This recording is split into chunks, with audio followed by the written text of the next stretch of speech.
Hello everyone, matam kuirabagi tu. Aina lay mafamje Taichunggi main station di salas lao ma'am. Hojik ma'am LaLaport Taichung da yore. Si manung da jik lay re. He kan hek opposite sida ama ju lay baka. Sini ka suaina pork se mokki pork ki tap ba. Hello everyone, matam kuirabagi tungda ngasi vlog ama pura laksere. Ngasi ge vlog sidi Taichung da satpagi vlog oina namjaraga.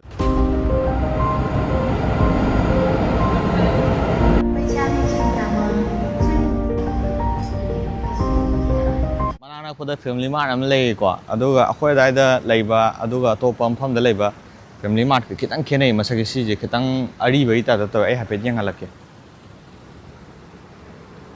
sigi Family Mart che mawom to yong ba aduga sigi ato to pam pham ju ai horen yang halake sigi Family Mart che mawom to ne ari ba design ma le ko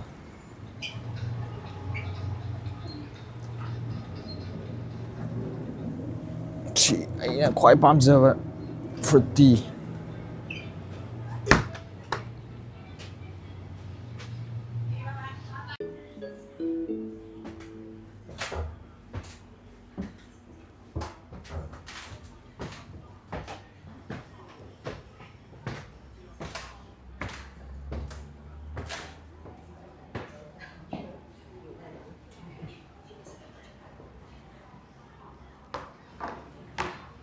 Sigi Family Mart si da chawal or matung da amuk chatle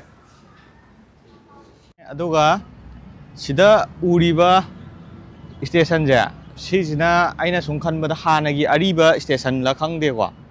aduga somna kanda leijina anauba Taichunggi main station ne high speed station dinate regular train station ne sida leiba station ja dum chawne maigi hajiki oina LaLaport Taichung da chalane aduga sigi LaLaport Taichung je keno Taiwan gi oina khwaidagi ahan mane haibra kenom hai adu do haipet yang halake adu hedi salas lao ma sadi pa sai aina leiba mafam huai do adu do dum sai aduna Yunlin County ni aduga sigi Taichung je ju khara chawba city area hai tare Taipei na capital lai gredana ado Taichung jo dum chawkhat pam pham ne mafam ne the weather di amta yade da Manipur dong na nuai ba di amta yaude weather di ayam lo sai si mafam jo dum humidity dum wange ba aduga Alishan na mas jai county da ma lai adu di forest area oi ke to ba adu mafam du di nong kai khar su ro ko la tor ga dum nungai aduga Taichung dum sai da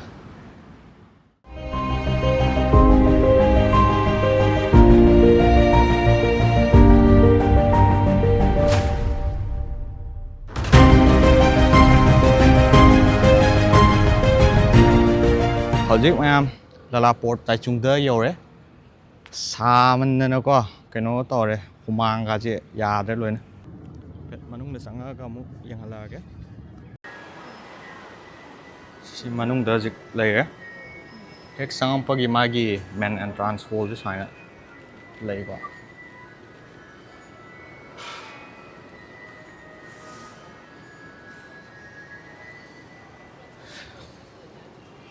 Sida Tesla Model Y Sida Model 3 aduga aina sung khanbada kano to male moi gi se sigi LaLaport se moi ani sui ba asomna kanduna traditional oiba male aduga sijina ayamba international brand gum ra khangde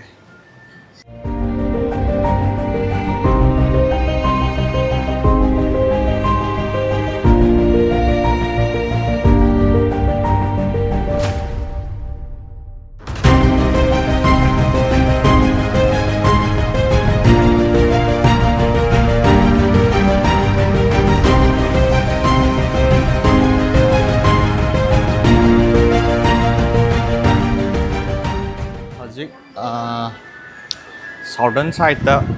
ꯑꯃꯨꯛ ꯆꯠꯂꯒ ꯌꯦꯡꯒꯦ ꯁꯣꯝ ꯅꯥꯀꯟꯒꯤꯁꯤꯅ south ꯂꯣꯝꯗ ꯂꯩꯕ ꯍꯥꯏꯇꯥꯔꯦ ꯑꯇꯣꯞꯄ ꯖꯒꯥ ꯑꯃꯅꯦꯕꯀꯣ ꯁꯣꯝ ꯅꯥꯀꯟꯁꯤꯗ ꯑꯩꯈꯣꯏꯅ ꯍꯧꯖꯤꯛ ꯂꯩꯔꯤꯕ ꯁꯤꯒꯤꯁꯤꯗꯅꯦꯕꯀꯣ ꯑꯗꯨꯒ ꯁꯤꯒꯤ ꯊꯣꯡꯁꯦ ꯍꯥꯏꯇꯥꯔꯦ ꯃꯣꯏꯒꯤ ꯐꯨꯠ ꯕ꯭ꯔꯤꯖꯁꯦ ꯂꯥꯟꯊꯣꯛꯑꯀꯥꯟꯗ ꯂꯩꯕ ꯃꯈꯥꯒꯁꯦ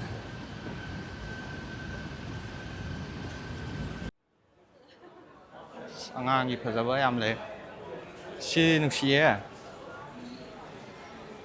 ꯀ꯭ꯌꯨꯠ ꯑꯣꯏꯗ꯭ꯔꯣ ꯑꯉꯥꯡ ꯃꯆꯥꯒꯤ ꯁꯤ ꯈꯥꯁꯦ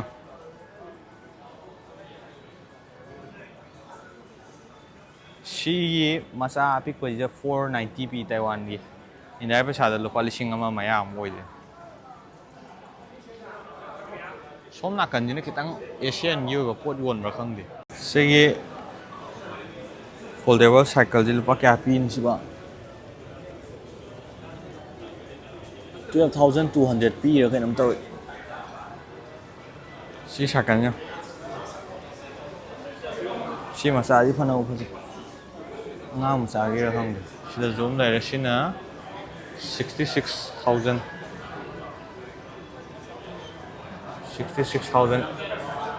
ꯂꯨꯄꯥ 1,50,000 ꯃꯌꯥ ꯑꯣꯏꯗꯣꯏꯔꯥ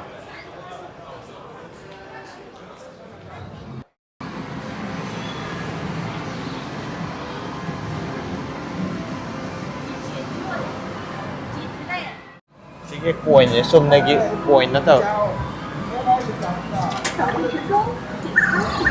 ꯃꯣꯏ ꯀꯗꯔꯅꯦꯕ ꯇꯧꯔꯤꯁꯦ ꯑꯩꯅ ꯐꯖꯅ ꯂꯧꯔꯁꯨ ꯍꯣꯔꯦꯟ ꯂꯪꯊꯣꯔꯛꯀꯅꯤ ꯌꯦꯡꯉꯨꯀꯣ ꯁꯤ ꯌꯥꯗ꯭ꯔꯦ ꯑꯗꯨ ꯑꯣꯏꯁꯨ ꯌꯦꯡꯉꯁꯤ ꯇꯣ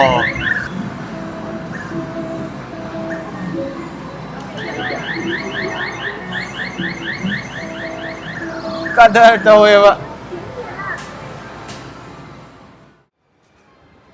ꯁꯤꯗ ꯌꯨꯅꯤꯛꯂꯣꯒꯤ ꯂꯩꯔꯦ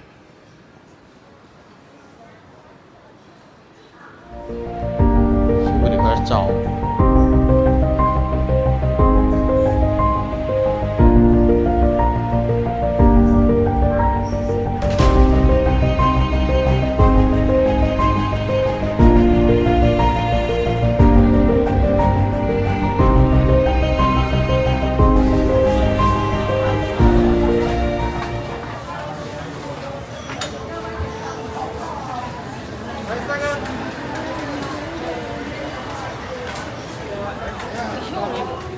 ꯍꯧꯖꯤꯛ ꯍꯧꯖꯤꯛ ꯑꯩꯅ ꯂꯩꯔꯤꯕ ꯃꯐꯝꯁꯦ ꯇꯥꯏꯆꯨꯡꯒꯤ ꯑꯩꯈꯣꯏꯒꯤ ꯈꯔ ꯄꯣꯄꯨꯂꯔ ꯑꯣꯏꯕ ꯕ꯭ꯔꯦꯁ ꯄꯣꯛ ꯆꯥꯐꯝꯅꯦꯕ ꯑꯗꯣ ꯃꯤꯁꯨ ꯑꯗꯨꯝ ꯆꯤꯜꯂꯦ ꯃꯣꯏꯁꯦ ꯗꯤꯅꯔ ꯈꯛꯇꯪ ꯍꯥꯡꯕ ꯃꯐꯝꯅꯦ ꯑꯩ ꯍꯥꯏꯐꯦꯠ ꯌꯦꯡꯍꯜꯂꯛꯀꯦꯀꯣ 이 ꯃꯐꯝꯁꯦ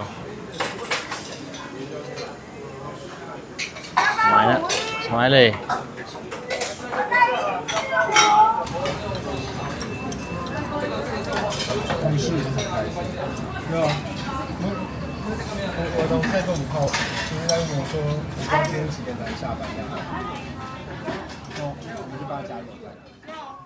ꯃꯍꯥꯎꯁꯦ ꯈꯔ ꯊꯨꯝꯂꯤ ꯇꯧꯋꯦ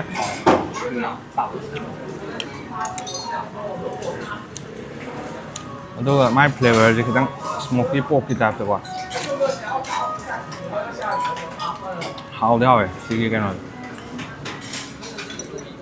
ꯑꯗꯨꯒ ꯃꯌꯥꯝꯅ ꯑꯩꯒꯤ ꯆꯦꯅꯦꯜꯁꯤꯕꯨ ꯑꯍꯥꯟꯕ ꯑꯣꯏꯅ ꯊꯦꯡꯅꯕꯤꯕ ꯇꯥꯔꯒꯗꯤ ꯑꯩꯒꯤ ꯆꯦꯅꯦꯜꯁꯤꯕꯨ ꯁꯕꯁꯀ꯭ꯔꯥꯏꯕ ꯇꯧꯁꯟꯕꯤꯔꯝꯃꯣ ꯑꯗꯨꯒ ꯕꯦꯜ ꯑꯥꯏꯀꯣꯟꯁꯨ ꯅꯝꯕꯤꯔꯝꯃꯣ